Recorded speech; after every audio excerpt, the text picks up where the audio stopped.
नमस्कार। अगर आप एचटेट, सीटेट, हरियाणा सीईटी या किसी भी कॉम्पिटिटिव एग्जाम, टीचिंग एग्जाम की तैयारी कर रहे हैं, अपनी तैयारी को तेज तर्रार और फाटेदार बनाना चाहते हैं, तो आइए जुड़िए मेरे साथ।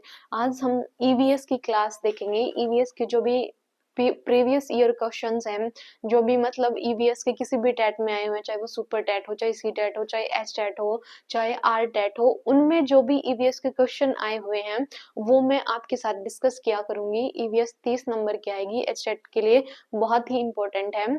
और देखिए ये पीवाईक्यू मैं मतलब ऑरली तो एक्सप्लेन नहीं कर सकती, जो भी आए हुए हैं वो आपको नोट से रीड करके बोर्ड पर लिखकर ऐसे ही पढ़ा सकती हूँ, तो आप प्लीज ऐसा ही पढ़ना मेरे साथ, क्योंकि ये बहुत इंपॉर्टेंट क्लास रहने वाली है ईवीएस की।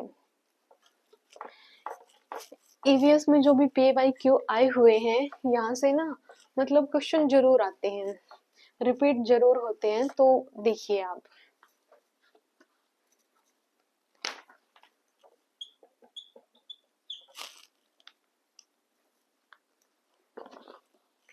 देखिए, दुनिया का सबसे लंबा फूल कौन सा है?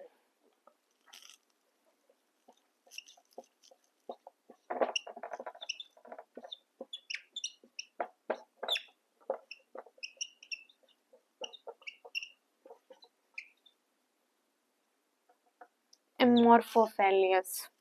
ये 6 मीटर का होता है। और जो स्मॉलेस्ट होता है वो होता है वॉल्फियम। देखिए, सबसे लंबा फूल कौन सा होता है? एमोर्फोफेलियस। एमोर्फोफेलियस मतलब लंबा सा नाम है, तो इसी से याद कर लीजिए, एमोर्फोफेलियस। एमोर्फोफेलियस सबसे लंबा फूल है। जो स्मॉलेस्ट फूल है वो है वॉल्फिया। कौन सा फूल है? वॉल्फिया। नेक्स्ट क्वेश्चन देखिए, बंगाल का आतंक किसे कहा जाता है? बंगाल का आतंक किसे कहा जाता है? बंगाल का आतंक किसे कहा जाता है? तो बंगाल का आतंक जो जलकुंभी होती है ना, उसको कहा जाता है। जो ये वाटर साइकिल है उसको डिस्टर्ब करती है, वाटर साइकिल को डिस्टर्ब करने का ये काम करती है, इसीलिए इसको बंगाल का आतंक कहा जाता है। देखिए, बंगाल का आतंक किसे कहा जाता है? बंगाल का आतंक जलकुंभी को कहा जाता है, और ये वाटर साइकिल को डिस्टर्ब करने का काम करती है, मतलब वाटर साइकिल है उसको डिस्टर्ब कर देती है, तो इसीलिए इसको बंगाल का आतंक कहा जाता है।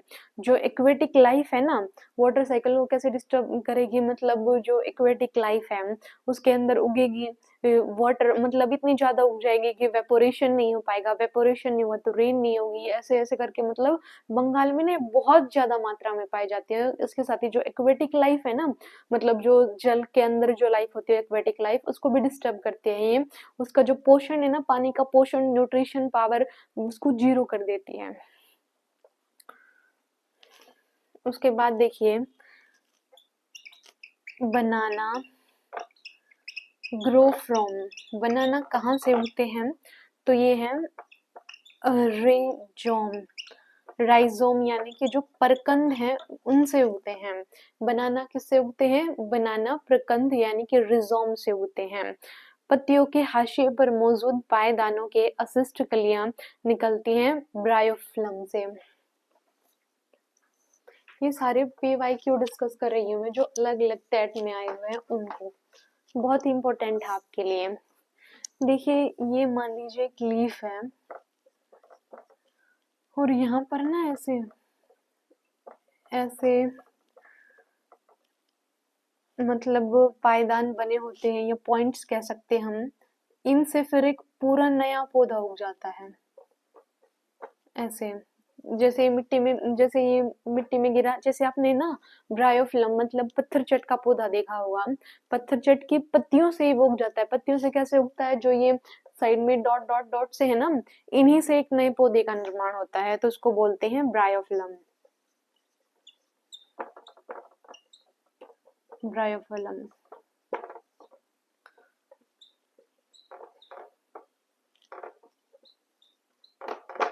पत्थर चट्टा।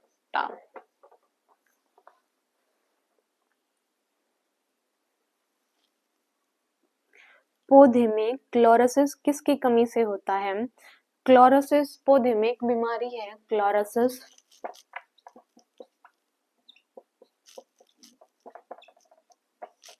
क्लोरोसिस ये एक बीमारी है पौधे में। ये किसकी कमी से होती है? ये जिंक की कमी से होती है।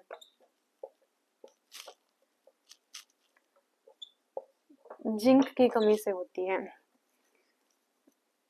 इसमें FAMG की भी जरूरत पड़ती है, लोहा और मैग्नीशियम की भी जरूरत पड़ती है। क्लोरोसिस एक पौधे की बीमारी है। सांप के जहर में क्या बनता है और सभी अस्पतालों में भी उपलब्ध है? सांप के जहर से ना एक एंटी वेनम दवाई बनती है, anti venom medicine, anti venom medicine बनती है और ये सभी हॉस्पिटल में है। सांप काट लेता है ना तो तभी एंटी वेनम काम आती है, उसी के जहर से बनती है। तो सांप के जहर से क्या बनती है? एंटी वेनम बनती है। सांप के जो 2 खोखले दांत होते हैं ना, उनको क्या बोलते हैं? उनको फैंग्स बोलते हैं। उनको क्या बोलते हैं? उनको फैंग्स कहा जाता है। जो सिल्क वॉर्म होते हैं, silkworm can find it female by it smell. वो अपनी जो फीमेल है उसको स्मेल से ही फाइंड आउट कर लेते हैं। Why elephant are killed for, हाथियों को क्यों मारा जाता है? फॉर हिज टस्क, टस्क यानी कि दांत के लिए, हाथी दांत के लिए उनको उनका शिकार किया जाता है। और रेड टाइगर, टाइगर क्रोकोडाइल, ये स्किन के लिए शिकार किया जाता है। मॉडिफिकेशन ऑफ अपर इंसीजर, जो हाथी के दांत दिखाई देते हैं ना, जैसे जो हाथी है उसके जो दांत बाहर की तरफ ऐसे दिखाई देते हैं ना, उनको बोलते हैं इंसीजर। इंसीजर क्या बोलते हैं? इंसीजर कहा जाता है। उसको क्या कहा जाता है? इंसीजर कहा जाता है। उसके बाद देखिए, जीवों के पारिस्थितिक कारकों का योग पर्यावरण है। ये कथन किसका है? एफ व्हिटिंग का है। साथ साथ समझते चल रहे हैं हम अपने क्वेश्चंस को। ये कहता है जीवों के पारिस्थितिक कारकों का योग पर्यावरण कहलाता है। ये किसका कथन है? एफ व्हिटिंग का कथन है। एफ व्हिटिंग का कथन है।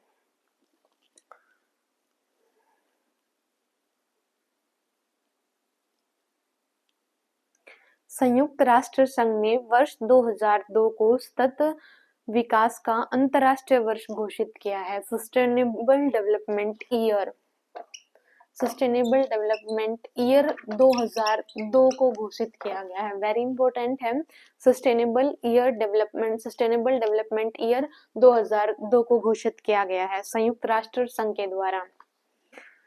उसके बाद देखिए, किसी क्षेत्र में पेड़ों को उगाने के लिए अपेक्षित न्यूनतम तापमान कितना होता है?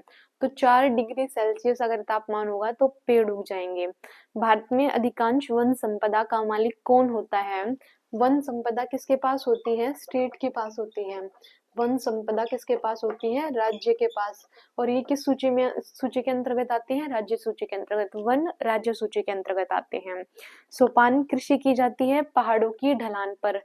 जो ये पहाड़ हैं, जैसे यहाँ सीढ़ीनुमा, यहाँ खेती कर ली, फिर यहाँ खेती कर ली, फिर यहाँ, ये सोपान कृषि है। ये कहाँ की जाती है? पहाड़ों की ढलान पर की जाती है। पहाड़ों की ढलान पर की जाती है।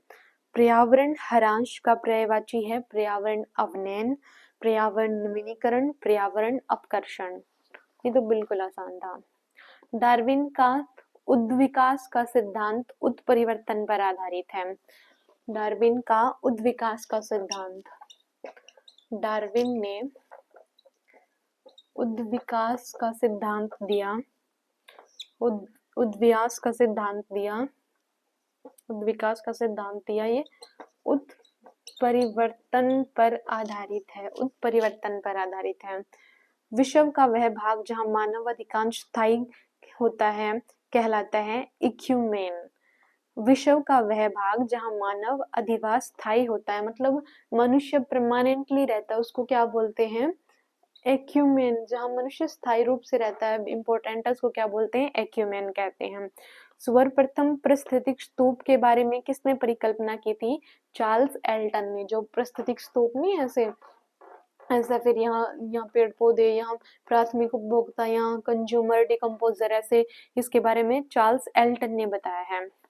पर्यावरण एवं वन मंत्रालय भारत सरकार द्वारा 1986 में इंदिरा प्रदर्शनी वृक्ष मित्र पुरस्कार का प्रारंभ किया गया। यह पुरस्कार ऐसे व्यक्तियों और संस्थाओं को दिया जाता है जो वनीकरण और बंजर भूमि के विकास में उल्लेखनीय योगदान देते हैं। जैसे इम्पोर्टेंट है, पूछ लिया जाएगा कि इंदिरा प्रदर्शनी पुरस्कार किसको दिया जाता है? जो भी उसको दिया जाता है जो वनीकरण और बंजर भूमि के उत्थान के लिए कार्य करते हैं। ये कब से शुरू किया गया है? इंदिरा प्रदर्शनी पुरस्कार 1986 से शुरू किया गया है।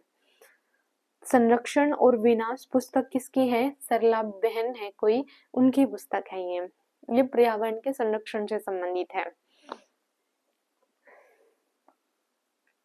स्टोन लेप्रेसी क्या है? अम्लीय वर्षा से ऐतिहासिक इमारतों और मूर्तियों का क्षरण। Stone leprosy. Stone leprosy.